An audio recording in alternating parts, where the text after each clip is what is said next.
Hey guys, it's Suzanne. I'm here in my kitchen today. I'm going to talk a little bit about Instant Pots, which, as most of you know, I am a big fan of. We have tons of them. We use them for pretty much everything. They have been serious game changers for us. So, hopefully you have your Instant Pot by now. If you don't, go get one. I can send you a link. And if you have it and you're having a little trouble kind of figuring it out, we'll just kind of look at it and troubleshoot a little bit right here. So here are two of our Instant Pots right here. And as you can see, this one is actually already going, so we'll see what's in here. Let's see if we can get a picture. I have made a delicious stew in here, which was so easy to make, you wouldn't even believe it. So I'll kind of show you on our practice pot over here what I did to make the stew. All I did was I took the stew meat and the ground beef. I like to kind of mix up two different types of meat, and I threw it all in here in this nice liner. And then on top of that, I put a bunch of chopped veggies. I love root veggies in my stew, as well as onions, garlic. I even chop up a little ginger, and just all that yumminess. And then I pour 1 can of coconut milk and about 3 to 4 cups of homemade broth in there. And then I'll just add some spices and seasonings and I'll stir it all up. Okay, so once I do that, everything's in there, right? You can put this lid on and you're gonna turn it to close. Pretty simple. And you're gonna come over here to the this little thingy and you're gonna make sure you turn it to sealed. Okay, that's gonna, I always say push the knob back, push it back away from you, and that's to sealed. And then you come over here to this, and all you're gonna do is press this meat stew button. This one right here, which is so cool. You just push one button, and then it's done in about an hour or so. And you have a delicious stew where the stew meat literally just kind of falls apart. It's absolutely amazing.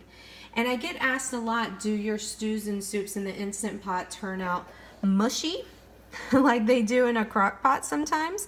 And my answer is no, not if you're, no. I would say not if you're doing it right, but there's really no way to mess it up. So the answer is no. So the Instant Pot has a lot of different functions here, and you can kind of see that on here. What's really easy, what I really love, is the pressure cooking.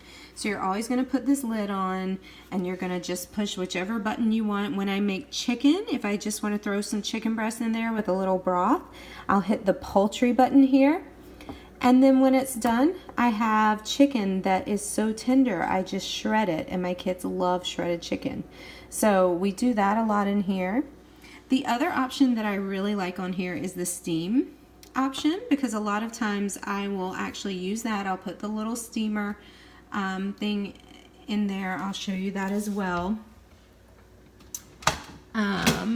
So for steaming, you can use this little guy, and you just put it in the pot with about a cup of water, and then you can throw in your, we like to do sweet potatoes, we'll do beets, radishes, rutabagas, any of those kinds of things in there, and we'll put them on top of the wire rack, and we will close it and put the lid on and hit the steam button, and then adjust it to, for sweet potatoes and root veggies, I usually do about 8 minutes.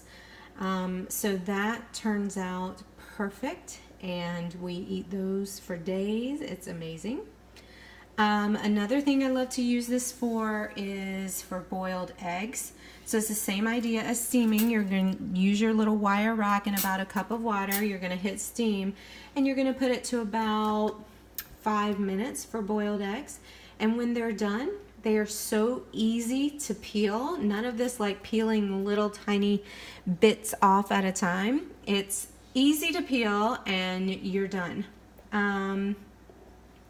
I don't really use the porridge, the rice, or the multigrain since we are a grain-free family. I do sometimes use the soup button, depending on what we put in there. I do sometimes use the slow cook button if I can't really figure out how to transfer a recipe from slow cook to pressure cook. So sometimes I will do that. And sometimes I will also use the yogurt button to make coconut milk yogurt. So those are just some options, and hopefully that's helpful for you, and hopefully you, if you don't already have one, you will maybe get one after seeing this. It makes your life so much easier. It makes everything so quick, and it's delicious every time. I just can't say enough about how awesome and convenient these Instant Pots are. And for us with busy schedules and just a lot of stress and a lot of things going on, it's always good to have something that can make your life a little bit easier. So hopefully that's helpful. All right, let us know if you have any questions. Thanks.